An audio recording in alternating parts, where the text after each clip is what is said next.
tonight. My heart is full tonight.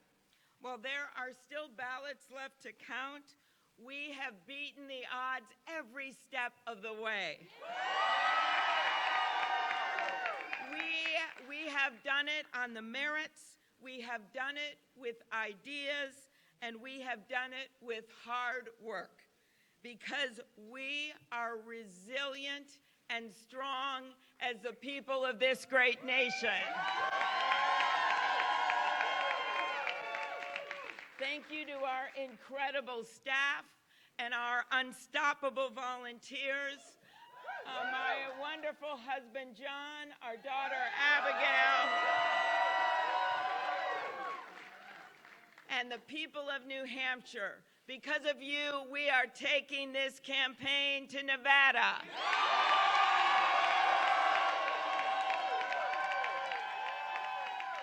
We are going to South Carolina. And we are taking this message of unity to the country. Because we know in our hearts that in a democracy, it is not about the loudest voice or the biggest bank account. It is about the best idea and about the person who can turn those ideas into action. We know that we cannot win big by trying to out-divide the divider-in-chief. We know that we win by bringing people with us instead of shutting them out. Donald Trump's worst nightmare is that the people in the middle, the people who have had enough of the name-calling and the mudslinging, have someone to vote for in November.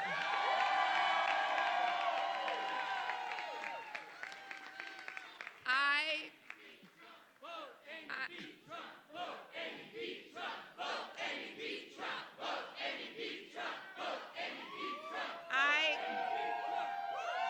cannot wait to bring our green bus around the country. I cannot wait to win the nomination. I cannot wait to build a movement and win with a movement of fired up Democrats, of independents and moderate Republicans that see this election as we do. We see it as an economic check on this president. We see it as a patriotism check, and we see it as a decency check. Because in the end, we know that what unites us is so much bigger than what divides us. And we know that we believe, so many of us believe, that the heart of America is bigger than the heart of this guy in the White House.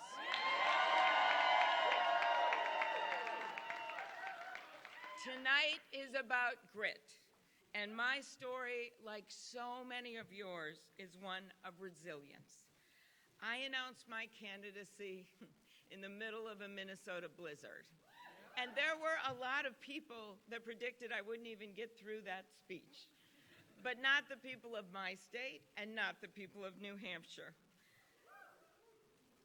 Except then they predicted that we wouldn't make it through the summer. We did. Then they predicted we wouldn't make it to the debates. And man, were we at the debate in New Hampshire. What we've been is steady, we've been strong, and we've never quit. I think that sounds pretty good for a president. But across the months and months and miles of this race, we redefined the word grit. You see it with our Happy Scrappy campaign.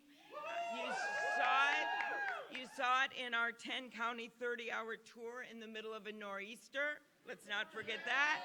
You saw it in our early morning diner stops, on our late night rallies, and yes, you saw it on that debate stage. Just like so many of you out there, I know a little bit about resilience. My grandpa worked 1,500 feet underground in the mines in northern Minnesota. He never graduated from high school because his parents were sick, He had 9 brothers and sisters, and he had to help raise them. And every day he would go down in that cage, in that mine, carrying a lunch bucket that my grandma would pack. His youngest sister, Hannah, was only 8 years old when they put her in an orphanage, and he vowed after his parents died that he would go and get her. And 2 years later, he borrowed a car, he went to Duluth, and he brought her home.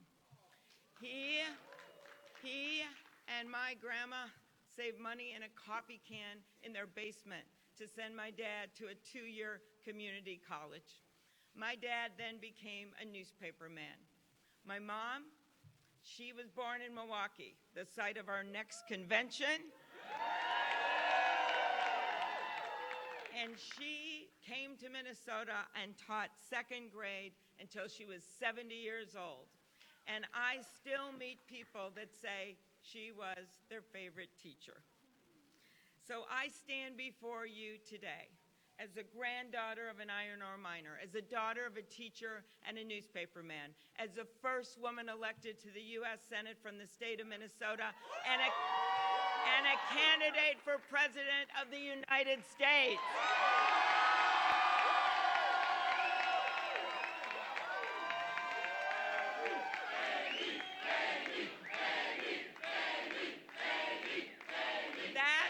That, my friends, that is because we live in a country of shared dreams, that no matter where you come from, no matter who you know, no matter the color of your skin, no matter where you worship, no matter who you love, that you can make it in the United States of America.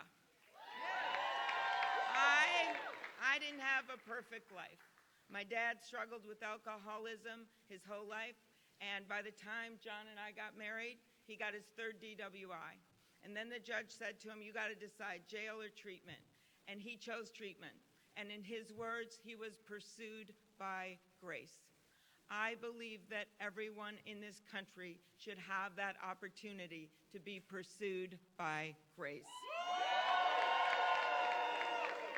When Abigail was born, we thought it was going to be this perfect thing, but she was really sick, and she couldn't swallow, and she was in intensive care. And back then, the insurance companies had a rule, and they kicked me out of the hospital, even though she was in intensive care, in 24 hours.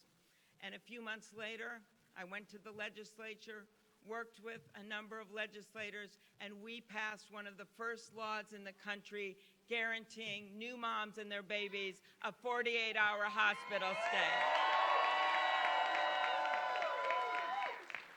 That's how I do my work.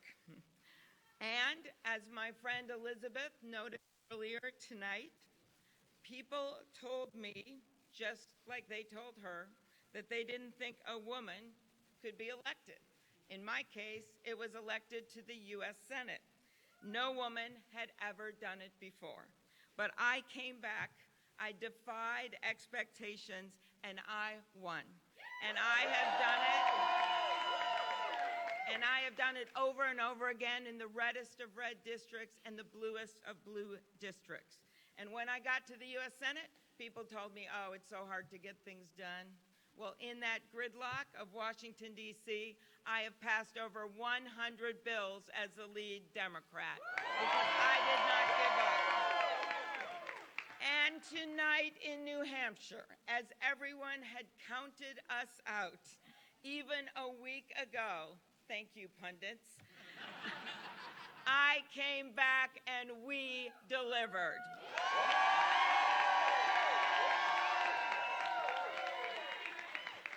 We have been on quite a journey together, and you've learned this about me. I never give up. But my story is nothing compared to the resilience that I've seen all over this country. The mom in California who lost her child to gun violence, and even through her grief and heartbreak, she has joined the fight to keep our children safe. The immigrant who works 2 jobs and still struggles to put food on the table, but is determined to raise her kids in America so that they have a better future. The farmer who's facing bankruptcy because of bad Trump policies, but persists in working the land, just like his parents and his grandparents before him. America deserves a president who doesn't give up or give in just because a decision is hard. America deserves a president who is as resilient as her people.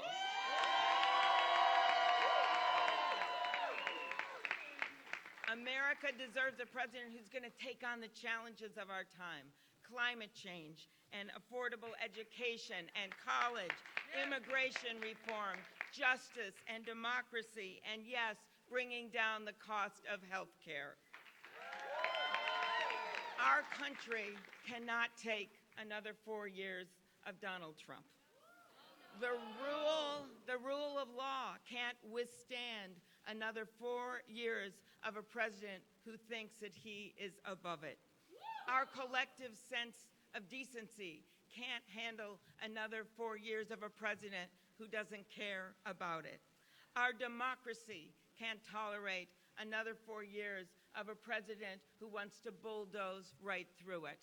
And our American dream cannot tolerate a president that thinks he can choose who lives it. The president might as well have a sign on his desk that says, "The buck stops anywhere but here." He blames everyone. He blames, think about this, for anything that goes wrong. He blames Barack Obama. He blames the city of Baltimore. He blames the head of the Federal Reserve that he appointed. He blames the energy secretary that he nominated. He blames the city of Baltimore. He blames the entire kingdom of Denmark. Who does that? And my favorite recent one, he blames the Prime Minister of Canada for cutting him out of the Canadian version of Home Alone 2. That's what this guy does. That is Donald Trump. I think we can do better, because for the people of this country, when things go wrong, they don't have anyone to blame. They just have to pick themselves up. And I can promise you this: when I am behind that desk, I will take responsibility instead of passing it on. I will reach across the aisle and work with Americans in good faith instead of picking fights. I will bring this country together instead of tearing it apart.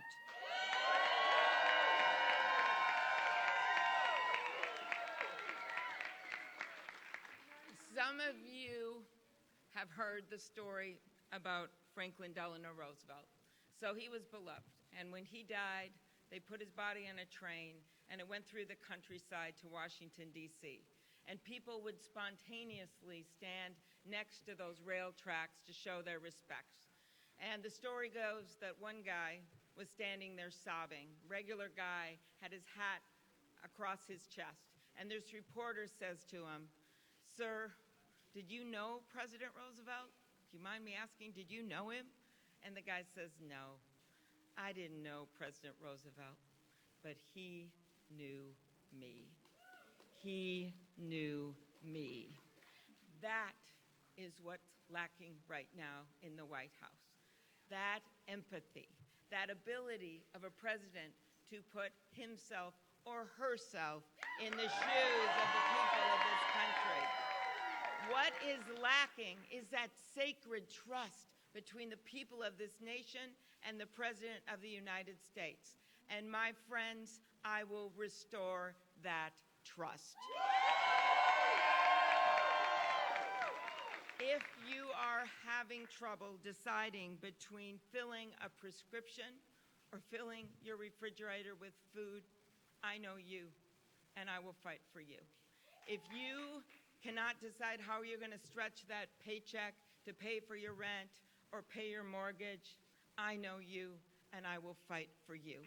And if you are having trouble deciding how you're going to pay for the child care for your kids and the long-term care for your parents, I know you, and I will fight for you. If you want a Democratic nominee who can make our tent bigger, who can make our coalition wider and our coattails longer, I know you, and I will fight for you. If you feel stuck in the extremes of our politics and you are tired of the noise and the nonsense, you have a home with me. If you want a nominee who can stand up to Donald Trump on that debate stage, which you well know I can do, I need your votes, yes. And I'm going to need those votes of the people in Nevada, yes. And I'm going to need the votes in South Carolina and beyond. But most of all, I need your hearts. I don't have that big bank account. I don't have that big name of some of the other people that are in this race. And I am not a newcomer with no political record. But what I do is get things done. What I have is your back. So I ask you to join us at amyklobuchar.com. Join our campaign. Join our campaign. Thank you. Thank you. Thank you. Thank you, New Hampshire. We are on to Nevada because the best is yet to come.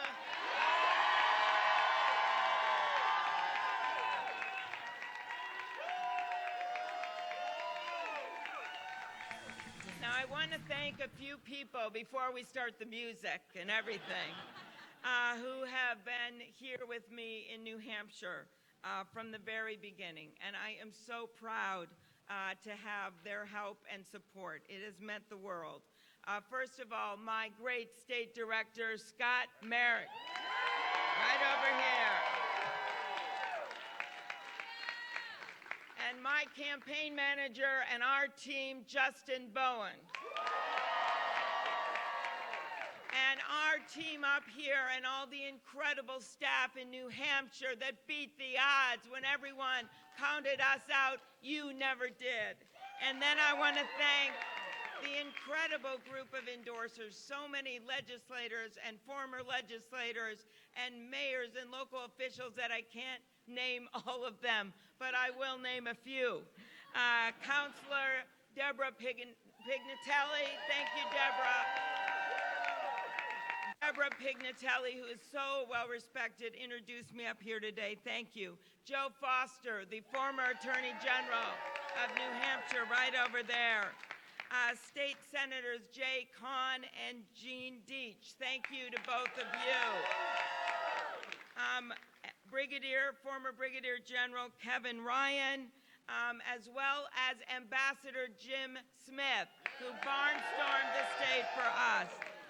The amazing state house leaders, Karen Ebel, thank you, Karen, wherever you are, Lucy Weber and Doug Lay, and mayors, two special mayors I wanted to mention because I saw them the last few days, Caroline McCarley of Rochester, and Andrew, where are you, Andrew, of Laconia? Right over there. There you are. Thank you. Also, people who have been there and given me so much guidance and advice. Rich Siegel, thank you so much. Risha McMahon, thank you. Michael Atkins. Jim Callahan. Tom Sylvia. And Karen Cornelius. I want to thank all of you. We are so excited. We're going to take this show on the road with all of this great New Hampshire goodwill. The best is yet to come. Let's get to work, everyone. Thank you. Amy, Amy, Amy, Amy, Amy, Amy.